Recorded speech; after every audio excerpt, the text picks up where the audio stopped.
Here, our conversation coming up now with great drummer Alan White. We heard from Bill Bruford earlier, so now we will hear the opposing viewpoint. Actually, they're getting to be famous friends, and they're really playing great together on the road, so it's really an exciting thing to see Bill Bruford and Alan White together. Here, our conversation with Alan White.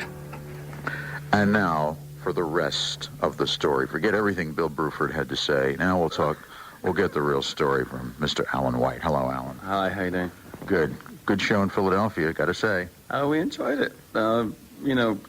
Being this early in the tour, it was kind of like a pressure on the band to perform to their fullest in Philadelphia, but I believe that we came up to expectations. Everybody loved the show. Yeah. Really awesome. I was talking to Bill earlier about this whole thing and how you two playing together for the first time is just so interesting, and I'm really very moved by the rhythms in a lot of Yes music, and I've always told you how awesome I think you are in terms of power. I mean, there are moments in you and I and Awaken and so on that it's just physically moving to me. Some people think I'm nuts, but it moves me. No, yeah, I mean, that's what we, over the years, have developed Yes music into probably taking the technical side of Yes and making it more emotional now, and putting more movement in the music, more like orchestral movement within a rock framework, and that's what we work towards, and we're really achieving that nowadays, especially with an 8-piece band, which is more like a Yes orchestra than anything, that you can add orchestral parts to it. Is this a dream or your worst nightmare to have Bill Bruford, the guy who you replaced, and after 18 years of being the guy who replaced Bill Bruford and finally being the Yes drummer, he comes back? I mean, I know it isn't, but I mean... No, not at all. I think it's interesting and very challenging to make both percussionists that have been in Yes work together and add to the music more than anything. And we're taking what we've developed and even hopefully making it even better by either being two. So there's a lot of very positive kind of things about the whole situation. People might think that drummers are kind of wild and crazy guys. I think maybe Liberty DeVito is pretty wild and crazy, but the mighty Max Weinberg is much more like you guys. Bill and you are very quiet guys off stage, and yet you have this power. You're the guys responsible for the... You don't think you're quiet off stage, Alan? I don't think either of us are. In one sense of the will. But we're not crazy, that's for sure. Yeah. But, at the same time, we like to have fun. Yeah. At the appropriate times. Yeah, I know what you're saying. We kind of more laid back. Yeah. To a sense. But, Is that a drummer's personality to generally you get your aggression out on stage rather than... No, I think most instruments in the band, I think I've quoted this before, I can pretty much tell what kind of guy plays what kind of instrument anymore.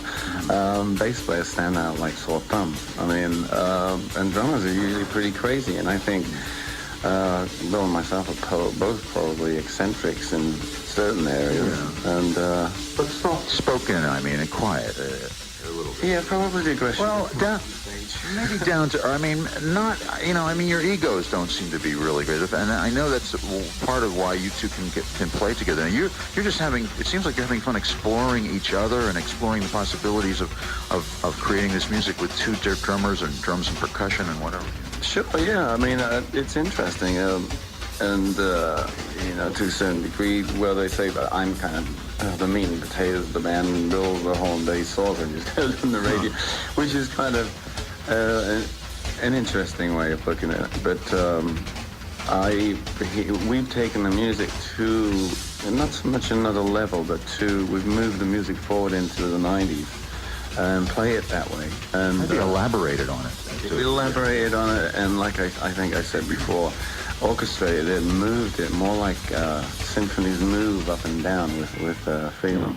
I was saying I noticed that Bill played Heart of the Sunrise, and... I thought it was only appropriate. I mean, it's a song I love to play, don't let me out. I mean, it's a wonderful song to play, but I thought it was only apt that Bill performing on the record, and it being a Billism type of record, and the kind of interesting percussion he did in the original version on the record, that he do it on stage. Yeah. So, is there any? I know, like in Long Distance Run Around the Fish, it kind of starts with the old band and changes to the L.A. band. through the course of the solo, you know? We thought that was, well, we did Whitefish, which is a thing that Chris and myself do, but it's basically the bass solo that I move along up and down in percussive directions. We thought it was interesting. They do their version, and the new band kind of takes over. It's an interesting part of the set that people see that both bands can play one thing. But is there any sense of, because you had spent most of the 80s with the LA band, is there a kind of a sense of comfort when you were with that grouping rather than the guys that you hadn't been playing with, or even though you certainly played with most of them? Not really. Well, I suppose so. I mean, it's just comfortable because I've been playing with Chris for so many years, and Trevor's been in the fold for almost 10 years now. So there is a sense of that being the framework of what is going on. Do old, old relationships, I mean, because you had the drama band with Steve, and then Steve kind of is associated with the other band. I mean, it was all these permutations. I don't know if any of this baggage ever goes through your mind. You just think about the music. Probably, yes. No, we never think about that. We just get into playing music. In fact, there's odd times in rehearsals when we picked out more things like our phone drama and stuff like that. Not to play, just reflecting on licks. And, you know, Steve and Chris and myself were playing parts of drama that nobody else played in the band. Because it was another era. You do a little bit of that. Yes, you do. That's right, yeah. In the Whitefish thing. Yeah. Let me ask you about the tracks that you were associated with on the new album, Union. I have a list here, and maybe you could just, if there's a few you could specifically, do you know which ones are which and which ones you... Sure, yeah. Well, you know, most of this stuff that you see that is from the 9-1-2-5 type lineup, right. On the album was stuff that we were preparing for the new Yes album. Lift Me Up was a song of Trevor's. Also Miracle of Life, which he wrote with another friend of his. Really? And... because that reminds me very much of the older style, Yes. Yeah, in fact, the beginning reminds me a lot of Close to the Edge. Yeah. And it's very reminiscent of that kind of thing. So... that and Saving My Heart was from us, and what else was from us on here? Oh, Let Go, too, which is another track that was written by Chris and a guy called Billy Sherwood. But I was involved with from the birth of the track, really. It started, that track, with Chris and Tony and myself actually doing it in rehearsals while Trevor was touring, that track. The initial spot came from Chris. Yeah. Did you add rhythm first to these tracks and then Trevor putting lyrics, or do you kind of put the rhythm to a song that's already done? No, Lift Me Up was a computerized. It's one of the very few computerized kind of Yes things that we did where it was almost finished other than having real percussion on it. And I went in and put the real percussion on it, which changes into more of a real situation.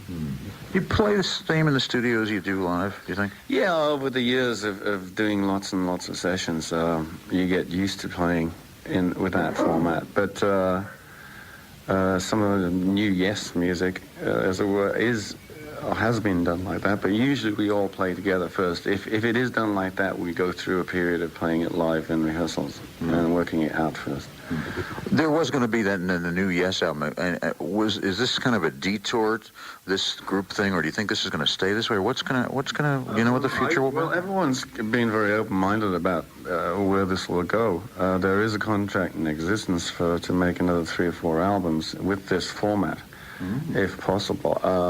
So we've just been open-ended about it and just getting on with the tour. Even this tour has been talked about being extended to South America and Japan and Australia. So people are just, getting on with it. It's very early days in this tour. I get the feeling when you finally got out here on the road, you're kind of even like a little amazed at the response. You kind of forgot that like millions of people are waiting for this to happen and like can't believe it and are so thrilled about it? No, well, I think we're amazed that we're getting songs right more than anything.